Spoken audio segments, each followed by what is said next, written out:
Stepping out of the car, I brace myself for the hustle of the walk through the metal detectors and handing of my backpack to the security guard on my left. After making it through that rush, I walk into the crowded hallways of screaming students and tiny lockers, making my way towards my math class of 30 students. Stopping to say hello to my friends at each table, I make my way over to my table and settle down for my hour and 45-minute class.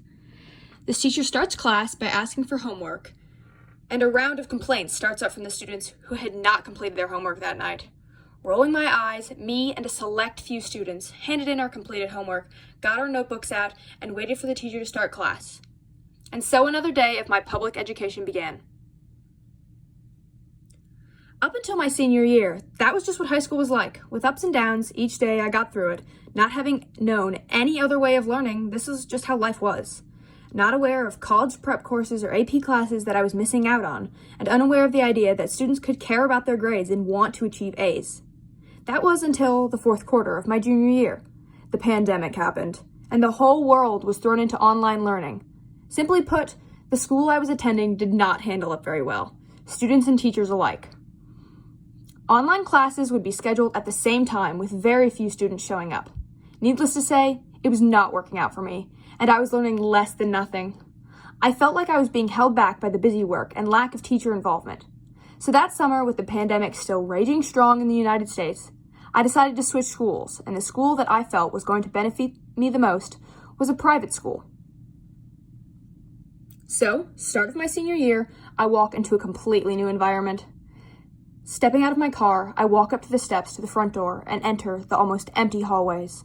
Acknowledging the pandemic precautions put in place, I make my way to my advisory of 7 students.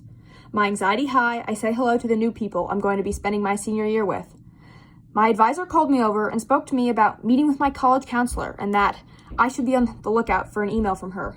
This was new. The first time teachers had reached out to me about my future outside of college? When class time rolls around, I walk down the hallway, past the large lockers, and enter my math class of 8 people. A ring of complaints starts up about wanting to go back to online and being in a college-level course. I was confused. I had worked hard to get into this school, specifically because it wasn't online this year, and that they would be able to offer me courses that pushed me to work harder. Being at this school was a privilege, and I realized that the students here weren't aware of the privilege they had. After that, I got to thinking about the inequalities in a public versus private education, and how privileged I am to be able to see it from both sides. I remember the way that I used to talk about private schools with my old friends at my old school, and realized that the students here were speaking the same way about public schools.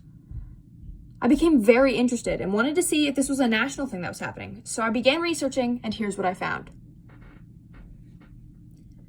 The inequality of a public education versus private education will affect a student's future. It will affect what college they make it into, therefore affecting their future jobs.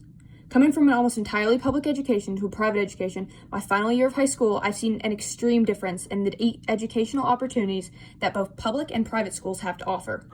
Even now, I can see the different effects. Students here care about their grades and are willing to work really hard to keep their grades high, while at my old school, the students didn't care as long as they got an F.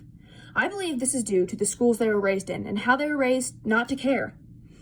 I believe this is the environment perpetuated by their previous education and the standards that were set for them. So far, I've just talked about my personal experiences, but this hasn't just affected me. It affects students all around the country. Private schools around the country often produce a higher college production rate. According to a study written by the Public Purpose, private school students have a 5% higher graduation rate than public school students and are 1.5 times as likely to apply for entrance to a post-secondary education, leaving students attending public schools already at a disadvantage. This disadvantage could also be from the lack of college prep courses / teachers that public schools are able to provide for their students due to many limiting factors. Along with college acceptance rates, the inequality found within private versus public schools is a huge contributing factor to the overall inequality of the educations. One example of this would be the behavioral challenges that oftentimes public school teachers face that disrupt the learning of the classroom. Possible reasons for this could be the large classroom sizes, the lack of ability to produce one-on-one teaching, according to the findings from the National Center for Educational Statistics.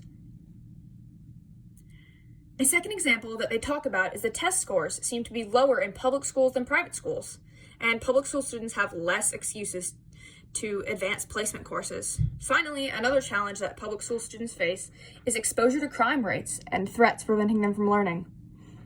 The outside of school factors also contribute to the inequality in student education. According to the IES, or Institution of Education Sciences, students that come from a lower socioeconomic status are more likely to attend public school, and their outside of school experiences are contributing factors to their school performances.